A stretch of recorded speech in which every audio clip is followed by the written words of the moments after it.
Assalamu alaikum. My name is Khurram Javed from Shams IELTS Academy. Today I'm going to talk about some of the grammar hacks, grammar problems at the time of writing which students are committing. जो mistakes हैं बहुत ज़्यादा common हैं और इनको एक notes की शक्ल में प्रिपेयर किया गया है और ये नोट्स जो हैं इनका लिंक आपको डिस्क्रिप्शन बिलो में मिल जाएगा ताकि आप इनको तफसील से देख लें। तो बहरहाल ये वीडियो ही बहुत ज़्यादा काफ़ी है कि आप जो है इसको बड़ी तवज्जो से देखें तो इंशाल्लाह आप बहुत सारी चीज़ों को समझ जाएंगे। जो पहली मिस्टेक है वो एपोस्ट्रोफी की मिस्टेक है। एपोस्ट्रोफी it means जो apostrophe, most of the students they understand what the apostrophe is. Apostrophe possession को जाहिर करता है। जैसे हम लिखते हैं कि द गर्ल्स बुक, जैसे हमने अभी ये लिखा द गर्ल्स बुक्स, तो इसका मतलब वन गर्ल्स बुक्स हैं कि एक लड़की है उसकी किताबें हैं। और इसी तरह से एक जो मिस्टेक है जो स्टूडेंट्स से अक्सर हो जाती है, अगर उन्होंने यूँ लिख दिया द गर्ल्स बुक्स यानी एपोस्ट्रोफी जो है वो एस के बाद डाल दिया, तो इसका मतलब ये हुआ कि girls are to girls. Okay, तो हमें एपोस्ट्रोफी का इस्तेमाल बड़े ध्यान से करना है। जैसे हम कहते हैं the horses are in the field, लेकिन अगर हमने ये सेंटेंस यूँ लिखा the horses are in the field यानी एस से पहले हमने एपोस्ट्रोफी डाल दिया, तो इसका मतलब है कि हॉर्सेस की कोई जो बिलोंगिंग है, जैसे हॉर्स शूज़ होते हैं वो फील्ड में हैं, और यहाँ पे हॉर्सेस सैडल है। हमें सपोज करना पड़ेगा कि कोई चीज़ ऐसी हॉर्सेस से रिलेटेड है जो कि फील्ड में मौजूद है। तो एपोस्ट्रोफी का आपने बहुत केयरफुल यूज़ करना है कि इसका जो गलत इस्तेमाल है वो काफ़ी मीनिंग्स को बदल देता है। और स्पेशली चूँकि राइटिंग में आप वापस आ चुके हैं, स्पीकिंग में तो बहुत सारी चीज़ें चल जाती हैं, लेकिन जब आप राइटिंग करते हैं तो राइटिंग में याद रखें कि राइटिंग में आपकी तहरीर नहीं बोलना है।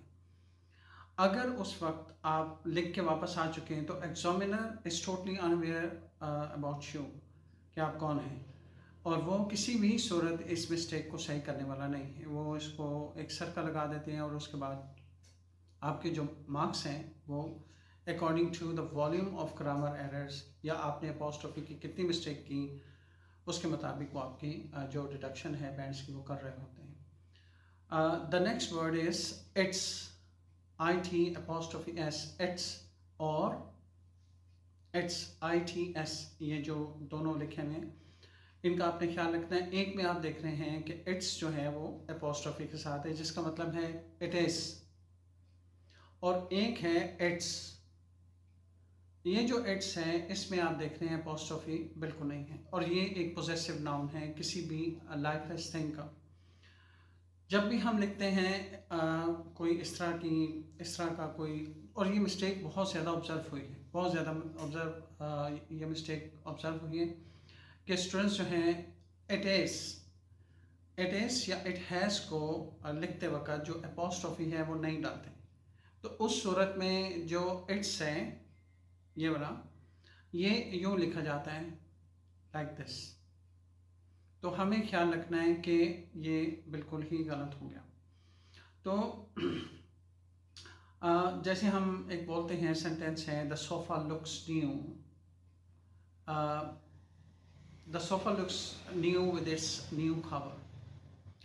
तो यहाँ जो इट्स हमने यूज़ किया वो पोजेसिव नाउन है, सही है ना। तो इसका बस आपने ख्याल रखना है कि ये बहुत ज़्यादा आपने केयरफुली यूज़ करना है। ये नहीं कि कोई भी अगर एपोस्ट्रोफी की ज़रा सी भी मिस्टेक हुई तो obviously that would give over there the second person a very negative impression and you will definitely lose your bands क्योंकि मीनिंग सही नहीं आ रहे। The next word number 3, homophone. ये जो होमोफोन है ये साउंड्स लाइक सिमिलर, जैसे देयर है देयर, ये जो है मतलब इस तरह से है जैसे हम योर बोलते हैं। तो योर में समझ नहीं आ रहा कि ये योर ये वाला है YOUR या ये योर ये वाला है। YOURE, your. याद रखें कि अगर आप कभी कोई सेंटेंस ऐसा बोल रहे हैं कि your are sitting in the office, सही, और आपने इसको बोल दिया your are sitting in the office, तो इसका मतलब योर के बाद कोई नाउन आने वाला है। जैसे हम कहते हैं your assistant, your brother, your friend, ये। और हमें ख्याल रखना है कि ये जो मिस्टेक्स हैं ये बहुत ज़्यादा वहाँ पे ऑब्जर्व होती हैं और ये स्टूडेंट से हो भी रही हैं और बड़े गलत मीनिंग्स भी देती हैं, तो इसका आपने ख्याल रखना है। जैसे हम कहते हैं he'd go there, he'd go there, ये जो हम इस तरह से बोल रहे हैं हीड गो देयर, तो इसके दो मीनिंग्स निकलते हैं, he would go there, he could go there, ये इसका मीनिंग है। लेकिन अगर यही साउंड यूं जा रही है he'd gone there, he'd gone there, तो इसका मतलब ये हुआ कि यहाँ पे ही हैड गॉन देयर आ रहा है, क्योंकि वर्ब की थर्ड फॉर्म है। तो इसलिए हमें इसका बहुत केयरफुल यूज़ करना है कि हम जो अव्वल तो हमें चाहिए नहीं कि हम कॉन्ट्रैक्शंस का इस्तेमाल करें, हमें बिल्कुल ही अवॉइड करना चाहिए इसके, क्योंकि ये जो मिस्टेक है ये बहुत ज़्यादा स्टूडेंट से हो रही है और ये बड़े गलत मीनिंग भी दे रही है। तो इसका हमें जो है वो ख्याल रखना है कि अगर योर जो है विदाउट एपोस्ट्रोफी आप यूज़ कर रहे हैं तो your means a possessive noun of you. तो ये तो मीनिंग उलट गया कि जैसे आप कहना चाह रहे हैं कि you're my boss, तो अगर आपने एपोस्ट्रोफी नहीं लगाया तो आप बोल देंगे you're my boss। तो ये तो कोई मीनिंग नहीं है, ये तो एक फ्रेज की शक्ल इख्तियार करेगा और मीनिंग वाज़ेह तौर पे नहीं देगा। The next one is there, THEIR, there is the possessive noun of they, ठीक है, यानी they का ये possessive noun है जिसमें हम THEIR ये बोलते हैं और ये उसका they का possessive noun है। और दूसरा है there, THEIRE,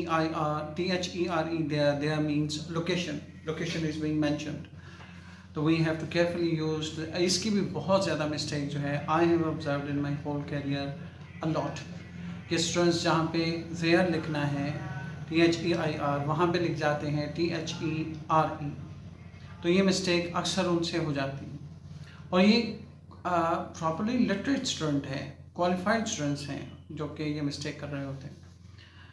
the next word is to,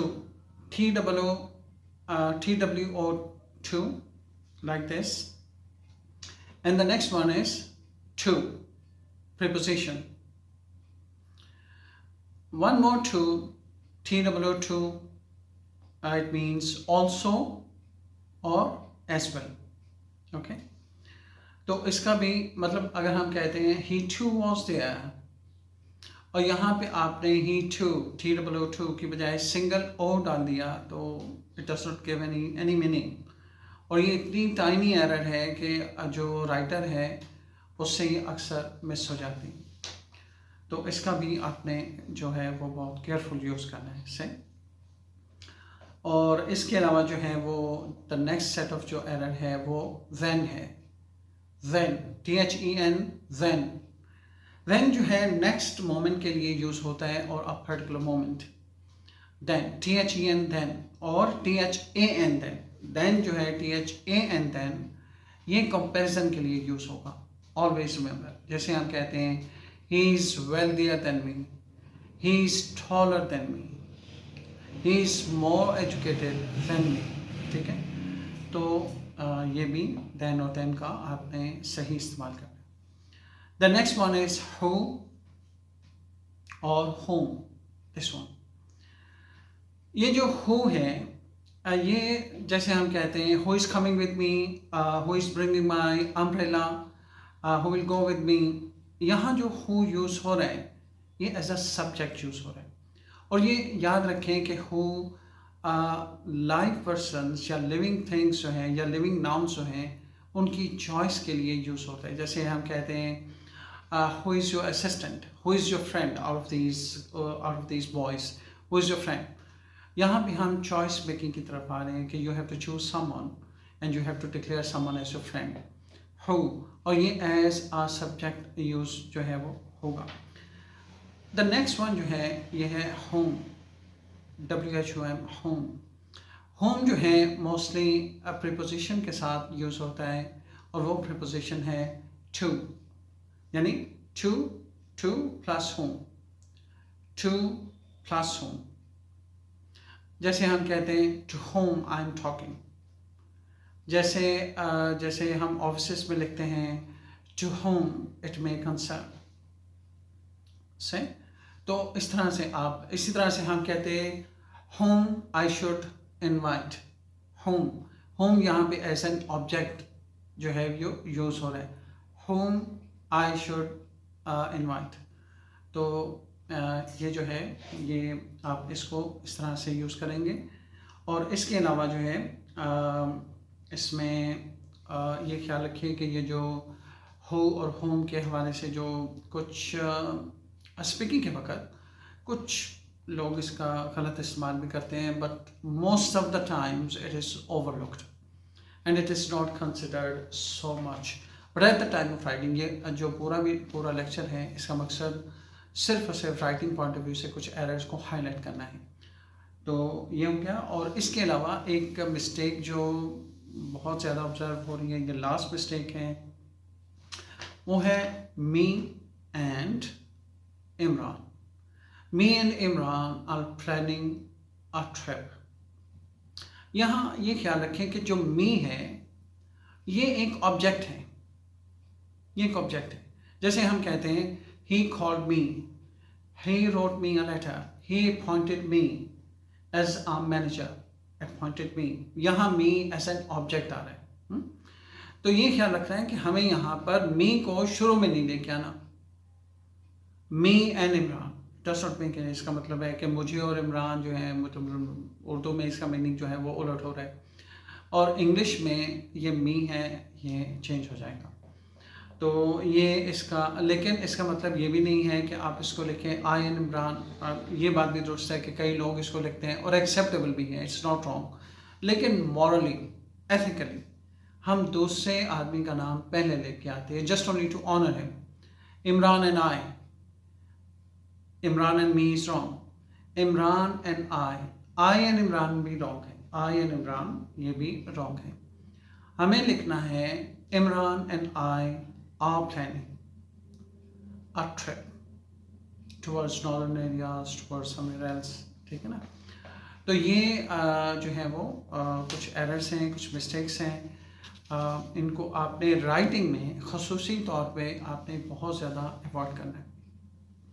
I hope कि ये जो लेक्चर है that would help you a lot at the time of writing and at the time of expressing yourself around different situations. Hopefully errors जो है आप इनको control करेंगे. ये ख्याल रखें कि आईएलटीएस राइटिंग में ये जो लेक्चर है ये आपको रीचेकिंग करने के लिए एक बहुत ही एक ज़बरदस्त एक फॉर्मूला है. ये ख्याल रखें कि आईएलटीएस राइटिंग में आप टीचर से राइटिंग स्किल तो गेन करते ही करते हैं, लेकिन रीचेकिंग स्किल भी गेन करते हैं कि टीचर या जो आपके राइटिंग एग्जामिनर हैं ये आपके एसेस को चेक करते वक्त किन चीज़ों को कंसिडर करते हैं. तो ये उनका एक लिटिल पार्ट है. इसके अलावा भी बहुत सारी दूसरी चीज़ें भी आएंगी जो कि हम आपके साथ डेफिनेटली शेयर करेंगे, जो बहुत टेक्निकल हैं और आपकी राइटिंग को बहुत ज़्यादा ये एक बिग बूस्ट ये देंगी. तो होपफुली इंशाल्लाह we'll be meeting in the next video and we'll be talking around grammar mistakes and grammar hacks. These were the things we'll be just discussing in the next lecture. कोई भी point आप पूछना चाहें, you can contact me through comments. हम उससे comment कर सकते हैं और you can email me kjiles@khurram javed. K stands for Khurram, J stands for Javed. IELTS kjiles@gmail.com. और इसके अलावा मेरा मोबाइल नंबर भी गिवन है. यू कैन कॉन्टैक्ट मी और कुछ भी पूछना हो you can ask me quite frankly. Hopefully we'll be meeting in the next video. Take very good care of yourself and inshallah we'll be meeting very soon. Assalamu alaikum.